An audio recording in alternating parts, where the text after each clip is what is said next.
Welcome to the new Cyber Frontier, bringing you the latest news on the local Colorado economy and initiatives that focus on the development of cybersecurity economics. You don't have to be a computer or cybersecurity expert to get plugged in. Your host, Mr Gearhart, brings it straightforward, asks the tough questions, and brings the cyber world to a level of understanding for everyone. Chris is personable and opens up with our guests on issues we all would like to see addressed. You can find us on the web at www.newcyberfrontier.com. Now join our host as he introduces the topic for today's new Cyber Frontier. Today we have on Frank Gearhart, yes, and he is currently the president of the local chapter of the Information System Security Administration. So currently, you said, right? Actually, we just had an election, so I'm now a past president as of January 1st. Okay, so 3 days ago. The elections are pretty quick after that. They change forever. Yes, there's yes, not a big. I thought okay, very low key. Low key. Okay, but really plugged in the Colorado area, and we were just talking before that we started recording here about all the things that are going on. And it's exciting. It's an exciting time in Colorado Springs. Absolutely. Yeah. So give me a background yourself, all the things you're involved with, other than we know about ISSA, which I just talked about. Well, as you said, I'm a recent past president of the local ISSA chapter. Very proud of our chapter. We have approximately 470 members. We're currently the second largest chapter in the world, actually, of ISSA. The #1 chapter is in Denver, and they're only about 30 ahead of us, so we're actually planning to surpass them sometime this year. So everybody go out and join yes, ISSA. Please come join our chapter. So we can say we're the biggest in the country, ISSA.org, in the world, yes. In the world, actually. ISSA International has about 11,000 members worldwide. Mm-hmm. So roughly 10% of the entire worldwide membership is here in the Front Range. That should give you some idea of just how strong. In the Front Range, is that why? I don't think so, to be honest. I know their headquarters is in Reston, Virginia. So I believe that's actually where they started. And while they have some very large chapters in that area, obviously the DC area, there's a lot of work there. To a lot of people, it is a surprise just how strong cybersecurity is in the Front Range and the Colorado Springs region. Given the number of the population we have here and looking at everything, it is my opinion we probably have the highest concentration of cybersecurity expertise anywhere in this country and maybe even in the world, to be perfectly honest. But we've been very quiet, lately. So cybersecurity is a quiet study, right? It is. If you have the keys to everybody's kingdom, you're not going to go out and brag about it, right? You don't want to bring attention to yourself. Absolutely. That's one thing about the nature of the industry. We tend not to brag or, want high visibility, as you pointed out. However, given that cybersecurity is now on everyone's radar, governments, federal, state, local, businesses, individuals, people are starting to realize just how pervasive it is and just how important. In fact, you almost might want to get rid of the word cybersecurity and just talk about security. And cyber is a part of that. I agree with that. Why, though, is cybersecurity so big right now when a couple of years ago, whispered? Why is it so big? Well, I think because now it's starting to impact people. For example, when the OPM hack happened, with all the clearances and everything, I was personally involved in that. I had my clearance getting renewed at the same time, and so I got the little letter from OPM. So they gave me my 3 years of whatever. When you look at Target, that was a big one, obviously, because that got a lot of people's attention. The recent Yahoo ones, actually both the Yahoo ones, the $500 million, the $500 million about a year ago, now the $1 billion that just came out a few weeks ago. And that's. But do you think it's because of? I think they're public hacks. I mean, literally, both of us have been in the industry for years. We know of big, high-profile hacks 10 years ago. Right. Why is it so big now? I'm not really sure, except I think there's just more and more of them, and they're getting more recognized and more noticed and more advertised, if you want, by the media. So people are aware. Obviously, the ones with the the DNC, WikiLeaks, obviously was a big one. So you think maybe it's awareness? We got I think it's awareness. Edward Snowden, post-Snowden era, where everybody's aware and looking at it now. And we'll be right back with the rest of today's show right after these brief messages from our sponsors. Cyber Resilience Institute helps build strong cyber communities designed to prevent members from attack. Like building a neighborhood watch, it takes coordination and a sharing community to protect our identities and valuables in the virtual world. Typically, we hear that organizations know they need to do something to protect their cyber assets, but don't know where to begin. Let Cyber Resilience Institute help your community create an action plan. Cyber Resilience Institute will build your community or business marketplace so that it is designed to support a collective cyber defense. Contact them for more information at cyberresilienceinstitute.org. When was it that the law was passed that required companies to publicize when they had a breach? That was only a couple of years ago. It was fairly recently, and I think it also varies too by state. If you're talking about the federal one, right, but each state has their own rules as well. The issues there, obviously, especially if you're a company that has multiple locations in different states, which rules do you go by? And even those rules allow the company or the organization time to investigate and determine, did a breach occur and did that breach rise to the level to where it requires reporting. So just because something happened doesn't mean they immediately have to report it. If it's a very small breach, they may not have to, but they're allowed time to investigate and look for it. And you'll also notice too, a lot of the bigger ones, like the Target ones, et cetera, they didn't necessarily happen from the main company. These people came in from outside through a third-party vendor, through someone who's smaller. Maybe but, the average person though that's getting involved and aware of cyber and in the news, doesn't really pay attention to how it happened. True. They just hear the details about it. Yes. So maybe it is that it's affecting average people more now. When it was, previous years, it might have been just a big company that lost something, or, we all still get happy when there's a hack on the Amazon Fire Stick, right? Because we get free service. So, true. Yes. So that seemed to be, as far as a population concerned with cyber.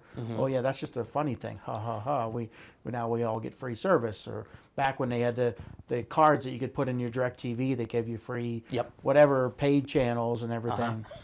But now that it's individual people's information that's going everywhere, there seems to be a little concern. Absolutely, and don't forget too, if you look at anyone's wallet or purse, take a look at the credit cards they've been getting lately. The banks have been sending out, oh, here's a new credit card with this chip in it. It's more secure. So now every time they pull out that credit card, that's a visual reminder that, oh, there's security now. So they get reminded that, oh, do I swipe it or do I slide it in? Yeah. I'm sliding it in. Why? Well, it's more secure. So now it's now becoming an everyday thing. Every time they go to the grocery store, anytime they use their credit card, they've got that little chip. And that's there only because of security. We're finally getting to the point where it's an everyday thing. I think that's probably what it is. It's becoming, I think, expected. People are now thinking security.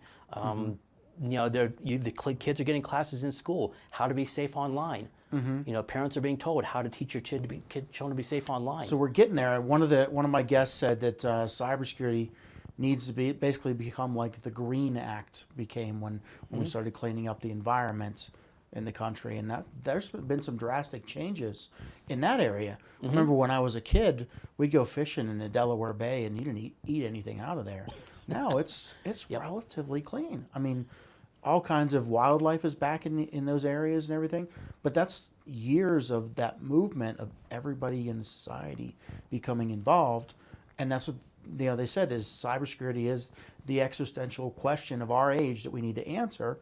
That was Rebecca Chop from Denver, the chancellor of Denver University, and said, they said that we need to treat it at an education level, at a society level, like we did that green movement, getting everybody involved and everybody knows their part, because it's a socio-technological solution that we have to answer. I'm going to have to steal her quote. I like that about being the and you're right. We can't go backwards. We're not going to get rid of computers.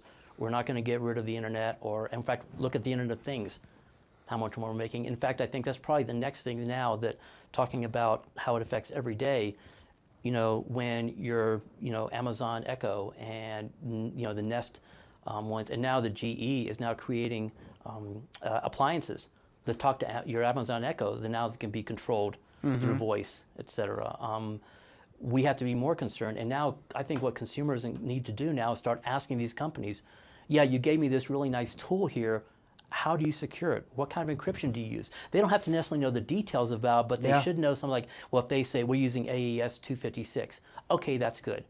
If Well, they say, but well, at we're the using same something time- that we built ourselves, run away. Yeah. I having been involved with a lot of the development of those products, I mean, they take 2 to 3 years before they hit the market when there's something that's designed with, communication with your oven, all those micro-controlled things. They didn't just start last year. So back when they started, we weren't in this thinking about cybersecurity.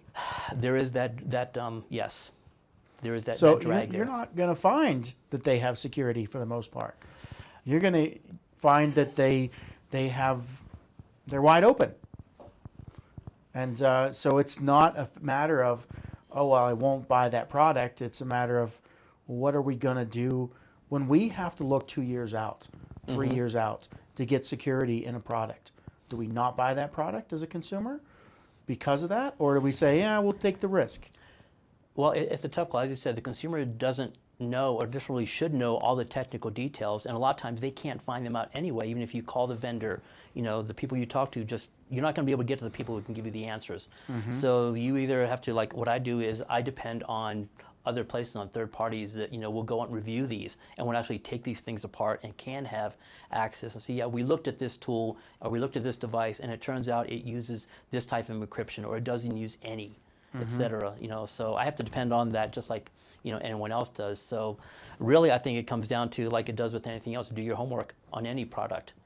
Take a look at, but at least you're thinking about, is this secure? You might decide, yeah, I want it, and I'm not really that concerned with what it does. Yeah, we don't care who knows what time I make toast and when my oven's on. Exactly. We might care after we get a couple people's house burned down from somebody turning it on when they're not around. But right now, it's a neat little gadget that we'll pick up. Exactly. I don't think someone is going to come after me to make sure my house is really cold when I get home at night. That's true. You have to be a target. Really, You have to be at a certain level, right? I'm probably not a target. No one's going to come after me. But to do that. what is the target if somebody's tapped into your oven and knows your oven hasn't been on in a week and you use it every day when you're home, rob you blind, right? Oh, that's a possibility. Absolutely. There's that that amount of data that's out there that you don't even think about. That's a use of data that you think, well, who cares? Oh, wait, they can use it this way. Yeah, and I wanted to point that out because even though we think all these little things are harmless, they show our trends and patterns.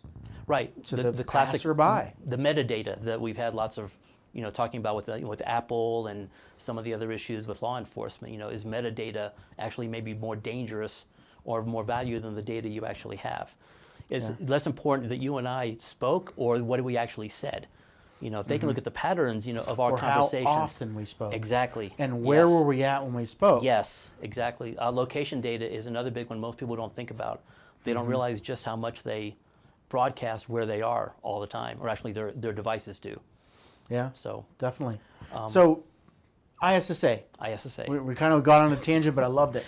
ISSA, tell me about what they're doing and what you're seeing in the growth of jobs we were talking about before this, that you've seen so many companies come in. Talk about that. Well, like I said, as our chapter, we have about 470 members right now, and they come from pretty much all walks. We have a lot of old gray-haired guys like myself. We're getting a lot of younger students coming in, which is great.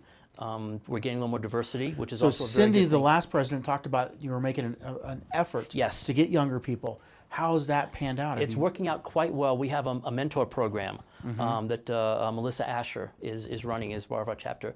It has gotten so well. She actually needs about 15 more mentors. She's having to turn away students and people who want to get into the field, saying, I don't have enough mentors for you. So that's one thing we're pushing, not just for our chapter members to come out and become mentors, but also anybody can do it. Really, it's just a matter of letting these people know coming in, well, where should I start? What should I do? It's such a huge field. What do I want to specialize in? Well, try a little bit of everything. Ask questions. She's put together a very, very good mentor programs where the mentors and the mentees meet. Roughly about once a month or so, and then they swap out, so the mentees get a chance to talk to another mentor, So get different rotate viewpoint through, on huh? things. Absolutely. It's great. The mentors love it. I was a mentor for a while and had a really, really good time. I was talking to a gentleman. He actually was a software tester. He loved doing software testing, but he saw that field kind of going away a little bit, and he wanted to move into cyber. He's got a great background for becoming a pen tester, penetration tester. He loves that, but his problem right now is breaking into the field. We'll be right back with the rest of today's show right after these brief messages from our sponsors. Over 3 million data breaches happen every single day. That's over 2,000 records being compromised every minute. So often, we focus on securing web data access. But what if the attackers are already inside, having gained direct access to your storage through data management software? When it comes to communications that go directly into your storage devices, make SNIA your first line of protection. SNIA's conformance testing limits outdated communications that are known to be used by attackers. It works continuously behind the background to make sure your storage is protected. To find out if your data is truly secure, visit our website at www.snia.org/cybertest. Penetration tester. He loves that, but his problem right now is breaking into the field. For pen testing especially, it's a very unique mindset that you have to have, and I think he's got it, but he's slowly working his way into it. So as far as a mentor, it's the advantage of saying, well, you know what, let me have you talk to these people. Have you talked to this company? Give me your resume, I'll ship it out there. Maybe you should attend this. Have you thought about this particular type of certification, to go on? Maybe we need to just tweak your resume a little bit. Maybe you've actually done this stuff, you just don't know you've done it. And what you really need is just tweak your resume to emphasize the security aspects. If you're a network engineer and you've done networks, say, well, I just do networks. Well, wait a second. Have you done access control lists on a router? Well, yeah, of course. Have you ever configured a firewall? Well, sure, you have to. That's cybersecurity. Put it out there. So maybe helping people come in to say, how can I tailor my resume to point out what I have done that's cyber? Because I don't even know what I've done that's cyber. And that's a problem I had too, actually. I had to go and get an expert, a resume writer professional who looked at mine and said, okay, here's how we need to tweak it. And I was kind of shocked at first. It's like, are you sure about this? He said, no, trust me. This is, you're not lying. You're not, making something look bigger than it is. You're just emphasizing the things you've already done, putting them in a different view. And it worked, to be perfectly honest. It's how I got where I am now. So is that something that the mentor program is helping with? It depends on the mentor, and exactly, to be honest, it depends on what the mentee particularly needs. If you've got someone who's a college student, or just getting in the field, they won't have a whole lot that to do. But there's still ways you can emphasize that. The fact that they are an ISSA member. For example, we have student memberships, which are lower cost. But also, we are one of 2 chapters in the world that are doing what's called a freemium membership, where we pay for the students' membership. They pay nothing. And depending on the certain... Well, that probably helped in getting younger people in. It does. It has helped a great deal. We have about 50 freemium members now. So roughly almost over 10% of our membership are freemiums. Then we've got about another 20. Is that something we can offer at university? Talk to the students? By all means, definitely, yes. I'd love to have you guys come in and maybe dress some of our classes. We are trying to grow that. In fact, like I said, we are a beta test right now, us and I think chapter in Baltimore. But we are trying very hard to get the international ISSA to adopt this as a standard, because we think it's a great way to bring students in. They don't have a lot of money, et cetera, but they can go to meetings. I think they actually did that back in like 2001, 2002. I was a member of ISSA as a student then. Right. And I didn't have to pay anything then. So I know they've had that model before. Well, we were doing it, but we were doing that just as a chapter, just internally. Gotcha. We've since then have gone to the international board and said, we want to test this as a beta that maybe you can do. So we've been doing this for, I think, a couple of years now with the auspices of ISSA International, monitoring it, looking at it, and success has been excellent. So we and Baltimore are pushing very hard to get ISSA International to make this something that they can provide worldwide. So something I hear all the time, I have students lining up my door asking, how can I get a security clearance? To be able to, because so many of the jobs they're seeing are government, especially in this area. These companies do touch some kind of government contracting, so they require them to be cleared, and they're not looking at the students that are not cleared, because it takes so long and so much money investment from a company. It does. How can we get over that hurdle? Any suggestions? Unfortunately, I don't, because that's not something that the government does. You can't go out and get your own security clearance. Unfortunately, you can't even pay for your own. Could an organization like ISSA help get sponsor clearances? Is that something that Unfortunately, you looked no. into? That it has to be by an employer that has a direct need Direct for contract. it. Correct. Yeah. That is Yeah, it something. seems like that's something that needs to be addressed from the government level or something. It is a sticking point in this area, and it does take now a long time. I just recently got my TS renewed, my top secret clearance renewed, and it took a little bit over a year. And I already had a clearance. This is just to get it renewed. So you're right, it is taking a huge amount of time. Unfortunately, there's nothing that we can do about that as an organization. You're right, that is a government thing. More and more companies, however, are now recognizing that while the DoD is a great market, it's getting somewhat saturated, and we of course like So DoD. you think in the future there's going to be less need? I think for most that? I think most companies now, a lot of ones that provide these services are now looking at going to commercial, going to smaller mom and pop companies that can't afford full-time cyber, but still need to have cyber things. So kind of a virtual CISO or chief information security, virtual IT departments, that kind of thing. Those require clearances. But they do require obviously the same kind of knowledge, et cetera.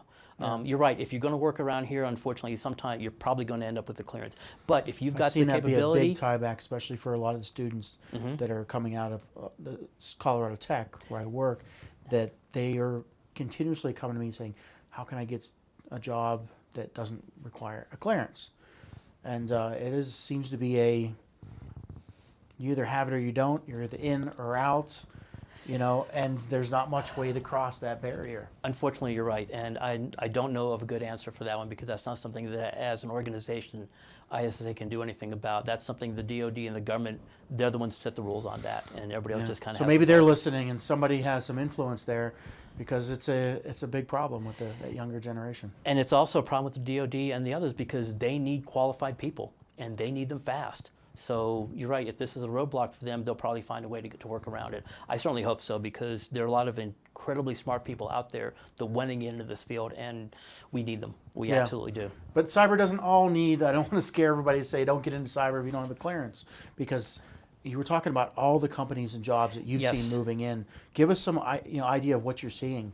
Well, for example, I don't work with them, but I do know of them. Route 9B, for example, is if you've been tracking it, they have been rated as the #1 cybersecurity company in the country, out of the top 500. I think for the past 4 years. They've been growing, hiring people here locally? They have been growing. They are extremely picky. But a lot of their customers are not necessarily DoD. They do have some DoD contracts, but they also have some non-ones. There's a company here in town called SecureSaid that trains people to do that.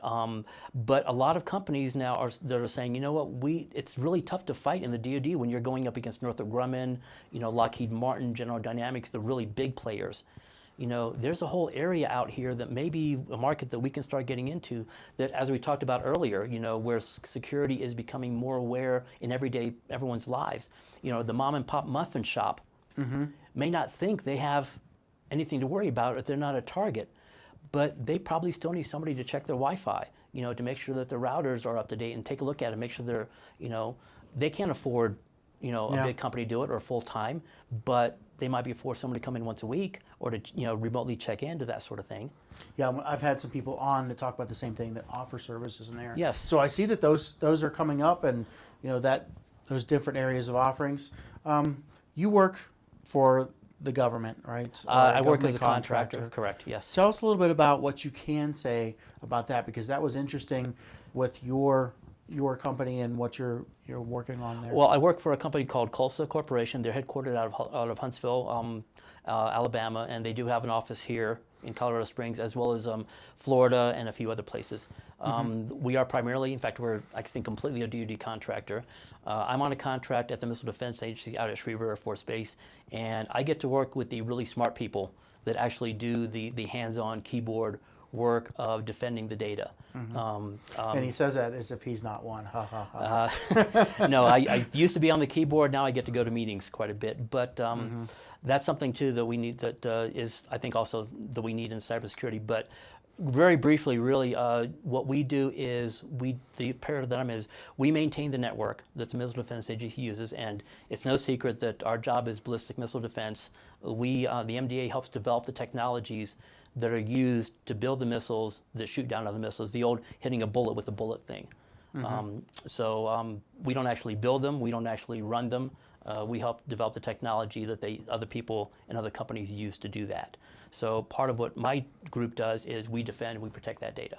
Yeah, Quite simply. and there's a lot of that type of work going on here, as well as, like you said, the commercial is just expanding everywhere. And there's some other really good companies that I've run into. Main Nerve, have you heard of them? Also, very much like Route 9B, has some great need, but entirely in the commercial sector. So Yes. they focus almost entirely on commercial. And some other ones around here that, you know, not coming to mind right off the bat, but is there any, I know a couple weeks ago, ISS, the company, had announced that they're going to be hiring a lot here. Yes. So we're looking to get their CEO in here to talk as well. Great. And they merged with I forget the other company, 3 companies. But there's a lot of jobs coming in there as well. So a lot of exciting things going on here. Absolutely. I remember when AccuVent and FireEye merged about a year or so ago and became Optiv. Another very, very well-known company that's headquartered here in the Front Range. Once again, you know, you look at them individually and think, okay, one company. You start putting them together and you realize just what a sleeping giant we have here. You know, and I think this giant is starting to wake up. So, I mean, given the Colorado Springs area, I mean, the incredible, you know, quality of life that we have here, a very good cost of living compared to most of the country. You know, I'd much rather live here than DC. You know, It's true. I enjoy it here. You know, I've been in DC enough too, and I know the difference there. We have a well-educated workforce. You know, we're getting better. We have a very clean environment. Yeah, if you're in cybersecurity and you're not in Colorado Springs, come on down. Yeah. You know, and like I said, your students that are coming up, I think there's a lot of benefit there because the way I see it, you know, let's say you're an artist. You know, what is it that's your kind of, let's say, business? You know, what it is about you that is unique that you want to protect? Maybe it's your art. Maybe it's your designs. You may not think of them as data that needs to be protected, but yeah, it does, because what if you have a great painting or a great picture and suddenly it shows up all over the world and it's, you know, knockoffs are being, you know, you can buy it for $2.99. What happened to you? How can you make money off of, you know, your work and your effort? That's data that you need to protect. You can't afford a full-time person, but maybe, you know, if you go to do it on a cloud or something, you want to know enough to ask what kind of questions. Where should I go? Should I put it on Amazon Cloud? Should I put it on Microsoft? You know, or Joe's, you know, garage and cloud service down the street. You know, which one do I want to pick? I should know what questions to ask. Well, you know what? A lot of times I've run into those Joe's cloud service down the street that have more of a focus on cybersecurity and securing their content than Amazon Web Services. And they may be more responsive to the customer as well. Exactly. So yeah, don't knock them out by any means because you're low. That's a big thing about cybersecurity. You can't just say, I'm going to go with the biggest person, and you know, bigger's better because everybody knows that everybody goes to them, everybody knows them, they must be secure. That's what we've been doing for years as consumers, and that is not the case. No, cybersecurity is one area where you don't necessarily do that. You do have to know what questions to ask. Yeah. And if you don't know what questions to ask, there are lots of people around here that can do that. One of the things with ISSA, as I said, we have about 470 members. They run the gamut from SCADA systems, you know, to take care of water and power to, you know, servers, networking, and everything. And even though we all work for different companies, we might work for governments, we might work for contractors, at our meetings, everybody takes their hat off.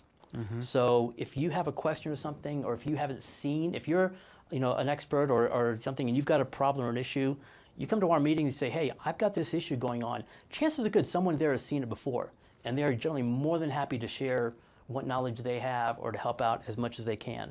Or if you say, you know what, I'm looking for a penetration tester, or hey, I'm interested in penetration testing. Oh, well, go talk to Steve over there. Steve runs a penetration testing company. Or go talk to Susie, you know, she's done it before. You know, she's been in it for 20 years. Go talk to her. Yeah. That's one of the things that we do. Our chapter is really built on the idea of what can we do for the members. So not only do we have our, you know, meetings that we have, you know, several times, actually twice a month now. We're having a lunch and a dinner meeting once each month. We also have, of course, our conferences that we do, a 2-day conference in August, which is extremely well attended. We had over 500 members, or not 500 people attend last year. We get speakers from around the country.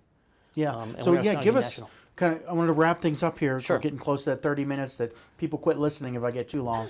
But going to give us a rundown of what you have going on ISSA over the year, how people can get involved, and what they when you know where you meet and everything. Absolutely. We actually meet in various locations because a lot of our members are spread around the area. We try to find locations for each month that kind of, so that way not everybody has to go to one place. If you live up north, it might be a bit of a problem to drive south, for example. So that varies a little bit. We do put that out there as part of our invitation where it's going to be. We generally have 2 meetings a month. We have a lunch meeting and then we'll have a dinner meeting usually the next day. So that way if you can't make one, you can make the other. The subject matter of the speaker is going to be the same usually at both of them. We also have conferences that we put on. We have a conference coming up at the end of March. It's called Cybersecurity Focus Day. We'll do that, I think, at UCCS. I believe that's March 30th. We also have our big one is our 2-day conference. And the one we'll have here, which is looking at late May right now. Late May, we're looking at one having here at CTU, absolutely. And just as you know, CTU and ISSA here we've had a long history. Well over 18 years, I think, going back of getting superb support from you. So if I know you've heard it before, but I'll say it right now, we really appreciate everything you do for us in terms of helping us out, because one of the things we do is once a year we will do a CISSP review seminar, which we do it across 10 Saturdays, I'm sorry. No, 8 Saturdays now we're doing it across, no, we do 10. We went from 10 to 10. We do across 10 Saturdays during the summertime for people who are going for that particular certification, which is a high-level cybersecurity certification to allow them to review before they take the test. We also do review sessions for Security Plus, which is a more entry-level basic certification. We do that about 2 or 3 times a year. They're all hosted by you here. You give us a great facility here. Generally, they're very well done. We have maybe 20 to 25 people at each one of them. I've had a chance to teach at them. It's a lot of fun. If you have CEs you need to get, do that. But like I said, we do have our 2-day conference in August. This year it's going to be August 30th and 31st. We have at the DoubleTree. We also have 1-day cybersecurity focus seminars at Fort Carson and also at Peterson Air Force Base. And then, as you said, the one UCS and the one we're going to work with you here at the end in late May. Yeah. And then, of course, our meetings once a month as well. Once a month. And for so the dinner if and somebody once a month wanted to get signed up, ISSA.org, right? Yes, go to ISSA.org. That's the international one. And when you join up there, you will be allowed to select your main chapter and just pick Colorado Springs as your chapter. Currently, it's $125 for the 1 year for everything. But just to let you know, when you go to the meetings, the food is free. And you get 2 hours, 2 CEs for every meeting you go to. So if you go to the meetings once a month, you get 24 CEs. You can keep the certifications current. You don't have to go back and take that test again. So that's a big thing with the community like ISSA is, all these certifications that us security people have to hold. Yes. We have to have so many continued education credits a year. And basically, ISSA fulfills the need for all those. We do. Every time you go to a meeting, you get a little piece of paper that says you attended that meeting. If you ever get audited for any reason, we will back you up and say, yes, we had kept a roll. That person attended. They definitely deserve it. Our 2-day conference, you get 14 CEs for that, as well as, of course, any of the other ones. There's lots of ways to get CEs. We will help you out with that. We also give our members opportunities to speak as well, which is a great way for them to give back to the community, as well as get even additional CEs for preparing for the speech. All right. Well, thanks for joining today, Frank. My pleasure. We got all that out, and but it's been a pleasure. It has been. Thank you very much. We hope you have enjoyed this episode of New Cyber Frontier. Remember to get involved. Often we think that someone else will handle privacy and security in the virtual world, but you are the only one truly in command of your virtual fate. Join our mailing list so we can keep you informed of breaking news and new releases. If you have an idea, if you have a question that you would like to hear answered, or if you want to get involved with our efforts, reach out to us at newcyberfrontier.com. We also encourage you to visit our sponsors' links, as they are the ones that really make this show possible. I want to thank each of you for supporting the show, and we look forward to seeing you back for the next episode of New Cyber Frontier.